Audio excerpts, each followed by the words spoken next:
Psychology ಓದಲೇಬೇಕಾಗಿಲ್ಲ, ಪುಸ್ತಕ ಓದಲೇಬೇಕಾಗಿಲ್ಲ. ಚೆನ್ನಾಗಿ ಎಲ್ಲರ ಮುಖದಲ್ಲೂ ಪುಸ್ತಕಕ್ಕಿಂತ ಜಾಸ್ತಿ ಕಾಣುತ್ತೆ.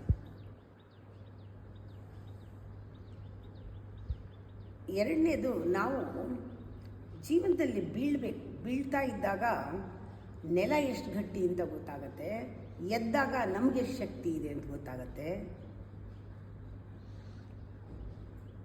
ಇನ್ನೊಂದು ನಾವು ನೆನಪಲ್ಲಿ ಇಟ್ಕೊಳ್ಬೇಕಾಗಿರೋದು, ನಮಗೆ ಕೋಪ ಬಂದಾಗ ಯಾರು ಒಳ್ಳೆಯವರು ಅನ್ನೋದು ಗೊತ್ತಾಗುತ್ತೆ, ಯಾರು ಸುಳ್ಳು ಹೇಳ್ತಾ ಇದ್ದಾರೆ ಅಂತ ಗೊತ್ತಾಗುತ್ತೆ. ಬಹಳ ನಾವು ಸೂಕ್ಷ್ಮವಾಗಿರ್ತೀವಿ, ಜನನ ಅರ್ಥ ಮಾಡ್ಕೊಳ್ಳೋದನ್ನು ಕಲಿತೀವಿ. ಕೋಪ ಹೊರಗೆ ಹಾಕಬಾರ್ದು, ಒಳಗೂ ಇಟ್ಕೋಬಾರ್ದು. ಆಗಲೇ ಆ ಟೈಮ್ನಲ್ಲಿ ನಾವು ಅದನ್ನು ಪರಿವರ್ತನೆ ಮಾಡಿಕೊಂಡಾಗ ನಮಗೆ ಪ್ರಪಂಚ ಅರ್ಥ ಆಗ್ತಾ ಹೋಗುತ್ತೆ. ಆವಾಗ ಅರ್ಥ ಆಗುತ್ತೆ, ಪ್ರೇಮ ಕುರುಡಲ್ಲ, ಮೋಹ ಕುರುಡು ಅಂತ.